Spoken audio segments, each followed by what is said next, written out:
मैं doctor Ramesh Sharma, associate professor botany, LBS government college Kotputli. आज हम जीवाणुओं के क्लासिफिकेशन की बात करेंगे। जीवाणुओं का जो क्लासिफिकेशन है ये सबसे पहले लिनियस ने अपनी पुस्तक सिस्टेमा नेचुरल में सीरीज़ कोआस और वर्ग वर्मीज़ में इनको जीवाणुओं को रखा था। जीवाणुओं का जो वर्गीकरण है वो लिनियस की द्विनाम पद्धति के आधार पर किया जाता है और इनका जो स्पीशीज़ का नामकरण है वो भी अंतर्राष्ट्रीय नामकरण नियमों के आधार पर ही सुनिश्चित किया जाता है। इनका जो वर्गीकरण है जीवाणुओं का, ये सूक्ष्मदर्शी परीक्षणों के आधार पर शेप, साइज़, स्टेनिंग रिएक्शन को ध्यान में रखते हुए किया जाता है और कई बार कॉलोनी की इनकी विशेषता, मॉर्फोलॉजिकल स्पेसिफिसिटी, कशाभिकाएँ उपस्थित हैं कि नहीं, पोषण विधियाँ, बायोकेमिकल कैरेक्टर्स इनमें कैसे हैं, DNA हाइब्रिडाइजेशन, तो इस प्रकार कई सारे इनके विशेषताओं के आधार पर इनका वर्गीकरण किया गया है। सर्वप्रथम जीवाणुओं का जो वर्गीकरण क्रियात्मक और संरचनात्मक विशेषताओं के आधार पर किया गया वो FD चेस्टर ने किया, जिन्होंने 1889 में सोसाइटी ऑफ बैक्टीरियोलॉजिस्ट के प्रथम अध्यक्ष थे। उनकी सौजन्य से सोसाइटी ने 1901 में मैनुअल ऑफ डिटर्मिनेटिव बैक्टीरियोलॉजी नामक पुस्तक प्रकाशित की। डेविड बर्जे ने कुछ संशोधनों के साथ बर्जेज मैनुअल ऑफ डिटर्मिनेटिव बैक्टीरियोलॉजी के नाम से अपनी पुस्तक प्रकाशित की। उनके द्वारा जीवाणुओं को फाइलम प्रोटोफाइटा में रखा गया, प्रोटोफाइटा के अंदर रखा गया और यहाँ पर इनके दो वर्ग जो हैं वो बनाए गए, जिनको कि शाइजोफाइसी, जिसमें कि नील हरित शैवाल जो कि ब्लू ग्रीन एल्गी हैं उनको सम्मिलित किया गया, और शाइजोमाइसिटीज़ के अंदर शाइजोफाइसी में ब्लू ग्रीन एल्गी रखे गए और शाइजोमाइसिटीज़ के अंदर जीवाणुओं को रखा गया। तो जीवाणुओं को शाइजोमाइसिटीज़ में रखा गया।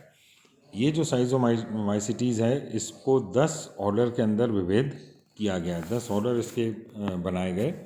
पहला ऑर्डर जो है वो सूडोमोनाडेल्स है। इसमें कुछ फोटोसिंथेटिक, कीमोसिंथेटिक और हीटरोट्रॉफिक जीवाणु सम्मिलित किए गए। ये सीधे होते हैं, कर्व्ड होते हैं, स्पाइरल हो सकते हैं, रॉड शेप हो सकते हैं, ध्रुवीय हो सकते हैं, ग्राम नेगेटिव होते हैं, और इनमें जो जनन है वो हमेशा फिशन के द्वारा या खंडन के द्वारा होता है। दूसरा जो गण है, दूसरा जो ऑर्डर है वो क्लेमाइडोबैक्टीरियल्स है। इसके अंदर सभी जलीय जीवाणु हैं जिनकी जो बाह्य त्वचा है, बाह्य सतह जो है उस पर ट्राइकोम्स पाए जाते हैं, और इसके अंदर 3 क्लासेस इसमें रखी गई। तीसरा जो ऑर्डर है वो हाइपोमाइक्रोबायल्स है।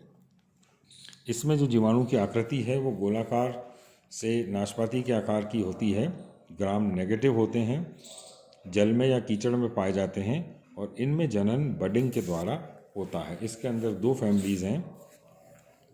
चौथा यूबैक्टीरियल्स, ये जो है ऑर्डर, इसमें सीधे जो रॉड नुमा हैं या गोल जो गतिशील हैं या अचल जीवाणु सम्मिलित किए गए, इनमें जनन विखंडन द्वारा होता है, और इसके अंदर कुल 13 फैमिलीज़ रखी गई हैं।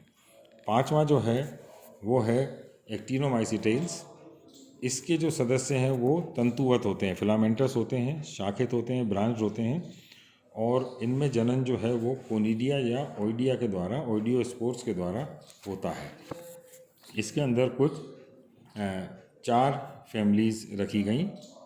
छठा जो ग्रुप है वो कैरियोफेनिल्स का है। इसमें जीवाणुओं में जो तंतु जैसे बड़ी एवं खंडित कोशिकाएं या सिनोसिटिक कोशिकाएं, नलिकाकार जो सिनोसिटिक ट्यूबुलर हैं या सेप्टेट कोशिकाएं होती हैं, इनको इसमें रखा गया, और इसके अंदर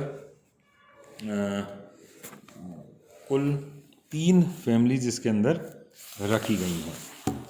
इसके बाद जो 7वां कुल है वो बैगियाटोएल्स है।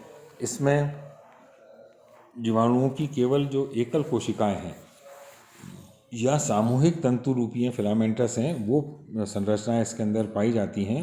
ये एट्राइकस होते हैं, मतलब इनके अंदर कोई रोम नहीं पाए जाते और इनका जनन विखंडन के द्वारा होता है। आठवां जो गण है वो मिक्सोबैक्टीरियल्स है। इसके अंदर जो म्यूसिलेज युक्त, जिनकी भित्ति के ऊपर म्यूसिलेज पाया जाता है, पतले छड़ होते हैं या क्रीपिंग मोटाइल वाले जीवाणु होते हैं, वो इसके अंदर रखे गए, जो कि मिट्टी या गोबर में पाए जाते हैं और इनका जनन भी विखंडन के द्वारा होता है। इसके अंदर कुल 4 फैमिलीज रखी गई हैं। नवा जो ऑर्डर है वो स्पायरोकीटेल्स है। यहाँ पर जो जीवाणु हैं, इनकी कोशिकाएं पतली, लचीली और सर्पिलाकार तथा प्रोटोजोआ के समान होती हैं, सर्पिल गति प्रदर्शित करते हैं और एट्राइकस होते हैं। इनमें भी जनन विखंडन के द्वारा होता है और इसके अंदर कुल 2 फैमिलीज रखी गई हैं। और 10वां जो है ये है माइकोप्लाज्माटेल्स।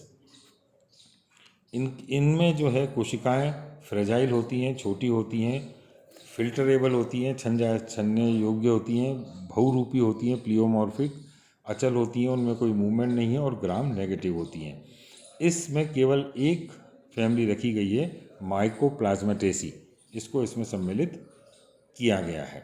तो इस प्रकार ये आज हमने बात की जो जीवाणु हैं उनका क्लासिफिकेशन किस आधार पर किया गया है और कुल 10 ऑर्डर्स उसके बनाए गए हैं।